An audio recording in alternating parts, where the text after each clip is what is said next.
ई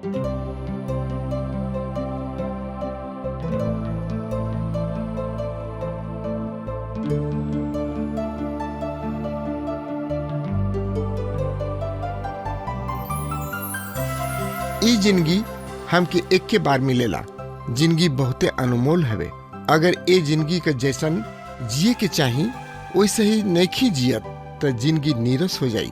यही खातिर TWR इंडिया जिंदगी के राह कार्यक्रम प्रस्तुत करता कि आपके परमेश्वर के रास्ता में आगे बढ़े में मदद कर सके और आप सब मस्त जिंदगी जी सकें।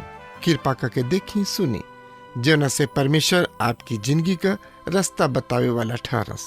प्रिय मित्र, पिछला कार्यक्रम में हमने के सीखनी हाजा कि जितना अधिक अंजोर तथा ज्ञान प्राप्त होला उतना ही अधिक जिम्मेवारी बढ़ जाला। इस्राएल प्रजा के वाचा के बक्सा के बारे में साफ और स्पष्ट नियम दिहल गइल। ऐसे उनका अनुसार वाचा के बक्सा के साथ व्यवहार करे खातिर जवाब दे ही रहन। फलिस्ती लोग उत्तरदायी न रहले काहे कि उन लोग के एकरा बारे में कोनो ज्ञान ना रहे। मित्र, आज कलीसिया संसार और परमेश्वर के सामने जिम्मेवार बिया काहे कि उन लोग के भूतकाल, वर्तमान काल और भविष्य सब के बात की परमेश्वर के स्वभाव और उनका मांग के ज्ञान उन लोग के परमेश्वर संबंधी विषय के विशिष्ट साफ ज्ञान प्राप्त बा। आज हमने के 7वां और 8वां अध्याय पर विचार विमर्श करे के 7वां अध्याय के मुख्य विषय है दाऊद खातिर घर बनावे के बारे में परमेश्वर के प्रतिज्ञा। प्रिय भाई बहन, परमेश्वर के ई वाचा ए अध्याय के पवित्र बाइबल के महान अध्याय बना देले। एकरा से आगे पवित्र बाइबल के संदेश दाऊद से बान्हल गइल यह वाचा पर आधारित बा। हमनी के देखेगे कि दाऊद परमेश्वर के बक्सा खातिर एगो भवन बनावे के इच्छा व्यक्त करताने, वरन एकरा बदले में उ दाऊद के घर बनावे के प्रतीक्षा करताने। परमेश्वर एगो राजा और राज के प्रतिज्ञा करेलन जौन की दाऊद के वंश से हुई। ई केवल दाऊद के बेटा सुलेमान के संदर्भ में नहीं खे, वरन मसीह यीशु के संबंध में बा। इनकर राज अनंत काल के राज्य हुई। परमेश्वर पिता एगो शपथ के द्वारा ए प्रतिज्ञा के पुष्टि करताने।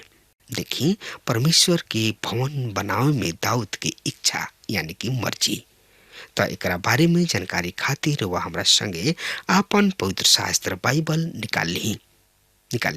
हाँ, तो में देखी 2 सामुएल की किताब 7 अध्याय 1 पद से लेके 4 पद एह तरी से बता रहल बा। फिर ऐसन भइल कि अब राजा अपना भवन में रहे लगले और परमेश्वर यहोवा उनका चारों ओर के सब दुश्मन से उनका के आराम दे दिले। तब राजा नतान भविष्यवक्ता से कहले, देखा, हम तो देवदार के बनल भवन में रहतानी, पर परमेश्वर यहोवा के बक्सा तंबू में रहता। तब नतान राजा से कहले, जा, तोहरा मन में जौन बा उ सब कर, काहे कि परमेश्वर यहोवा तोहरा साथे बाणे। पर वही रात के परमेश्वर यहोवा के ई वचन नतान के पास पहुंचल। प्रिय मित्र, यहाँ हम देख रहल बानी कि नबी गलत रहन। उ दाऊद से कहले, जवन तोहरा मन में बा कर, काहे कि परमेश्वर यहोवा तोहरा संगे बाणे। परमेश्वर साथ होखला के मतलब ई नहीं के कि जवन मन में आवे उहे करे लागे। हमनी के सावधान रहे के जरूरत बा, आवश्यकता बा। आज ऐसन बहुते लोग बाणे नबी या सब बन के आवे ले और हमनी के कुछ भी करे के कह देले। उ लोग बुरा ना कहलन, पर ओ में परमेश्वर के इच्छा मर्जी ना होला। हमनी के सीखनी हजा कि हमनी के बढ़िया काम के गलत ढंग से ना करी ना जा या ना करे के चाही। दूसर बात सीखनी हजा कि परमेश्वर के इच्छा यानी कि मर्जी के जानल बहुते जरूरी बा, बहुते आवश्यकता बा। नतान दाऊद की गलत सलाह दिले पर परमेश्वर सुधार कइले। प्रिय मित्र, 4 से 11 पद यही अध्याय के एह तरी से बता रहल बा, सुनी। पर वही राती परमेश्वर यहोवा के ई वचन नतान के पास पहुंचल, हमरा सेवक दाऊद से कह कि परमेश्वर यहोवा ई कहताणे, का तू हमरा निवास के खातिर भवन बनैब? हम तो जौना दिन से इस्राएल सब के मिस्र से निकाल ले अइनी ओ दिन से आज तक घर में ना रहनी, पर तंबू और डेरा में घूमत आइल बानी। हम सब इस्राएली सब के साथ जहाँ कहीं गोइनी, का हम इस्राएल के कोनो भी गोत्र से जौना से हम अपना प्रजा इस्राएल के चरवाहा के हुक्म दिहनी, कबहुओ एगो शब्द भी कहनी, तू हमरा खातिर देवदार के भवन काहे ना बनौला? ऐसे अब तू हमरा सेवक दाऊद से कह कि सेना सबके परमेश्वर यहोवा एह तरी कहताणे, हम तोहरा के चारागाह से अर्थात भेड़ बकरी सब के पीछे पीछे फिरे से निकलनी कि तू हमरा प्रजा इस्राएल के शासक बना, और जहाँ कतही तू गोइला हम तोहरा सामने से तोहरा सब दुश्मन सब के नाश कइले बानी। फिर हम तोहर नाम संसार के बड़े बड़े लोगन के समान महान करब। हम आपन प्रजा इस्राएल के खातिर एगो स्थान भी नियुक्त करब और ओकरा के रोपब कि ऊ अपना ही स्थान में रह सके, और फिर खदेड़लन ना और दुष्ट उनका के ना सतौलन सा, जिसे कि ऊ ओह दिन में करत रहन जब हम आपन प्रजा इस्राएल के ऊपर न्याय सब के ठहरावले रही। हम तोरा के सब दुश्मन सब से भी आराम देव। परमेश्वर यहोवा तोरा के इहो बतावताणे कि परमेश्वर यहोवा तोरा खातिर घर बनई है। प्रिय मित्र, परमेश्वर पिता दाऊद से कहताणे, तू हमरा खातिर का घर बनईब? पर हम तोरा खातिर एगो घर बनाइब। दाऊद परमेश्वर के खातिर कुछ महान करे चाहत रहन, पर परमेश्वर यहोवा कहले, हम तोरा खातिर महान कार्य करब। 12 से 17 पद एह तरी से चर्चा कर रहल बा, जब तोहार उम्र के दिन पूरा हो जाई और तू अपना पुरनिया के संगे सुत जइबा, तब हम तोहरा बात तोहरे में से निकली, तोहरा वंश के अर्थात तोहार संतान के खड़ा करब और उनका राज के अस्थिर करब। ऊ हमरा नाम के खातिर भवन बने हैं और हम उनका राज के सिंहासन के हरदम खातिर स्थिर करब। हम उनकर बाबू ठहरब और ऊ हमार बेटा हुई है। यदि ऊ अधर्म करिए तब हम आदमी सब के जोग दंड से और आदमी सब के मार से उनका के सुधारब, पर हमार करुणा ओह पर से ना हटी, जैसे हम शाऊल पर से उठा लेले रही। तोहार घराना और तोहार राज्य तोहरा सामने हरदम बनल रही। तोहार सिंहासन हरदम के खातिर स्थिर कइल जाई।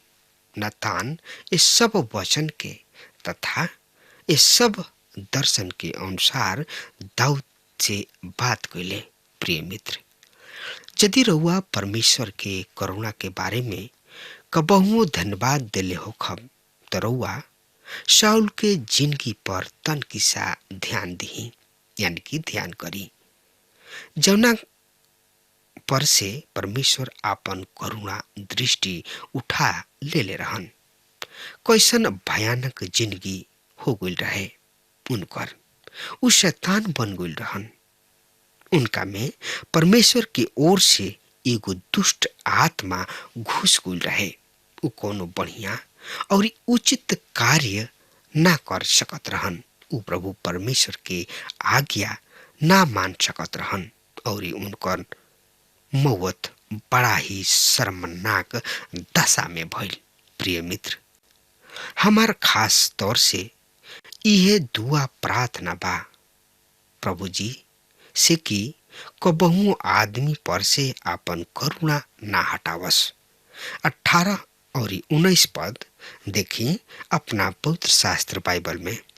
तब दाऊद राजा भीतर आके परमेश्वर यहोवा के सामने बैठ गइलन और कहे लगलन, हे प्रभु परमेश्वर यहोवा, हम के हई और हमार घराना के ह कि तू हमरा के यहाँ तक ले आइल बड़ा। तबो हे प्रभु परमेश्वर यहोवा, तोहरा नजर में ई छोट बात रहे, काहे कि तू अपना सेवक के घराना के सदर भविष्य के बारे में भी कहले बाड़े। हे प्रभु परमेश्वर यहोवा, ये तो आदमी के रीति है। प्रिय मित्र, ये वचन के अनुसार उ दूर भविष्य में केहू के अइला के बाट तथा ई देखत रहन। उ जवन आई है उ औरत के वंश के हुई हैं। उ परमेश्वर के मित्र इब्राहिम के वंश के हुई हैं। उ यहूदा के गोत्र से हुई हैं और यहाँ हमने के बतावल गइल बा कि उ दाऊद के घराना से हुई हैं। दाऊद ये बात से आश्चर्यचकित हुई हैं। 21 और 23 पद के देखी हम पढ़ रहा बानी। हम वचन के कारण तथा अपना निज इच्छा के अनुसार तू ई सब महान कार्य कैला कि तोहार दास जान ले। हे प्रभु परमेश्वर, ए कारण तू महान हवा, काहे कि जवन कुछ हम अपना कान से सुन ले बानी ओकरा अनुसार तोहरा समान दूसर केहू नइखे और केहू दूसर परमेश्वर नइखे। प्रिय मित्र, परमेश्वर काहे महान हवे। परमेश्वर आपन महान अनुग्रह और भलाई के कारण महान हवे, काहे कि उ आयोग पापी के अनंत विनाश से बचावे खातिर अपना बेटा के दे दिले, ताकि जे केहू उनका पर विश्वास करी नाश न होई पर अनंत जिंदगी के पाई। आई अब दूसरा सामुएल की किताब 8 अध्याय के देख लिया जाओ। तरहुआ निकाल ली। दूसरा सामुएल की किताब 8 अध्याय 1 और 2 पद एह तरी से बता रहा बा।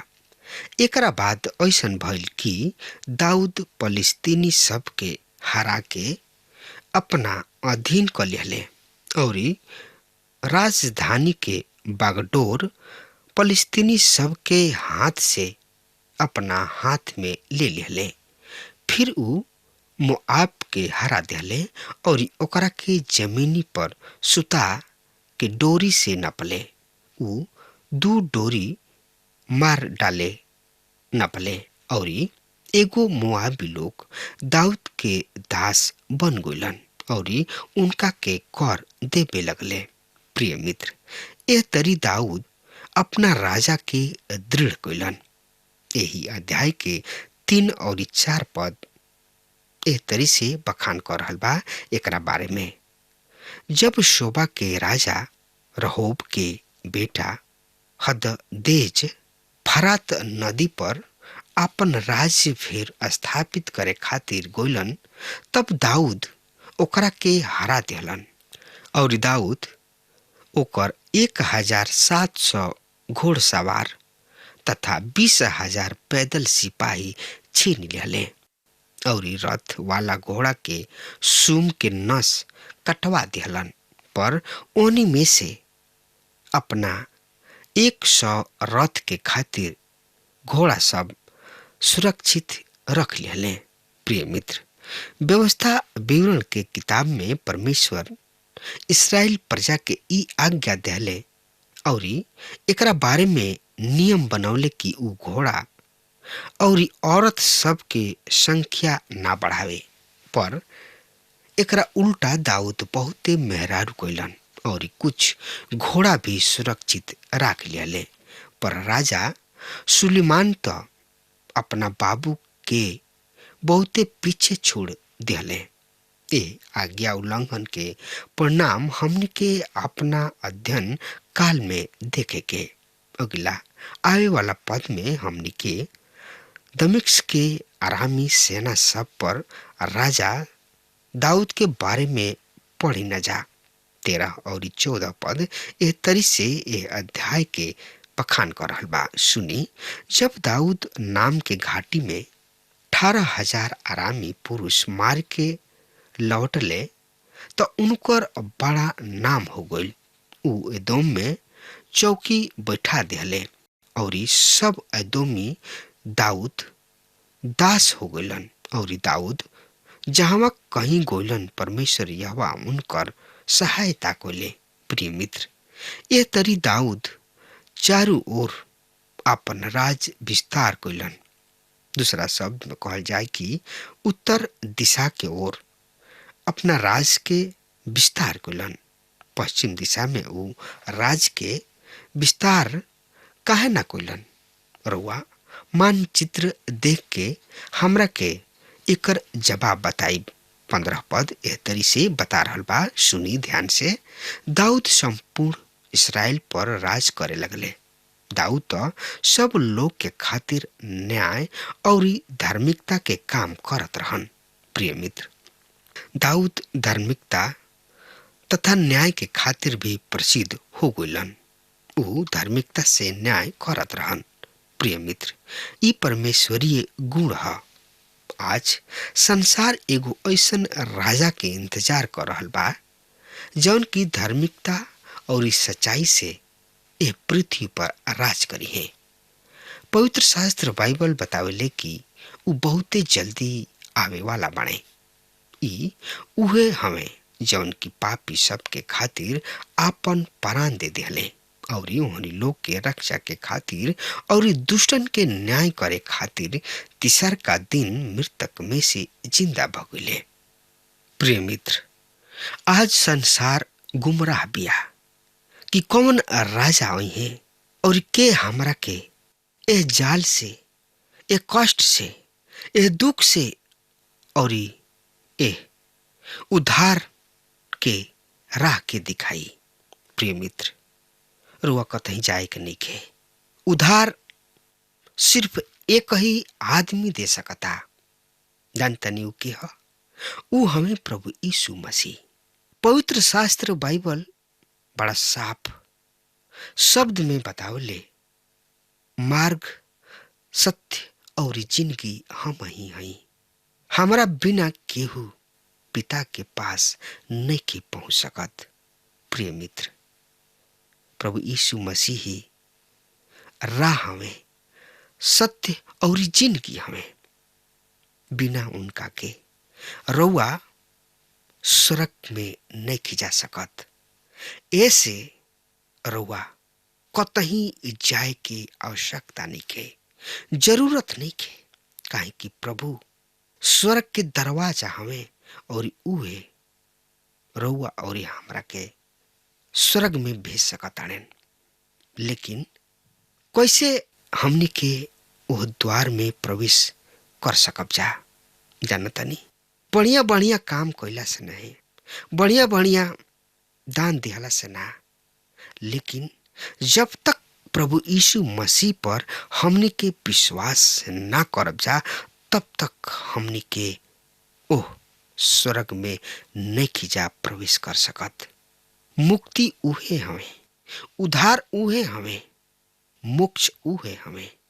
प्रिय मित्र, अगर हमार बात रउआ सुन रहल पानी तो आज वे प्रभु यीशु मसीह के अपना ली।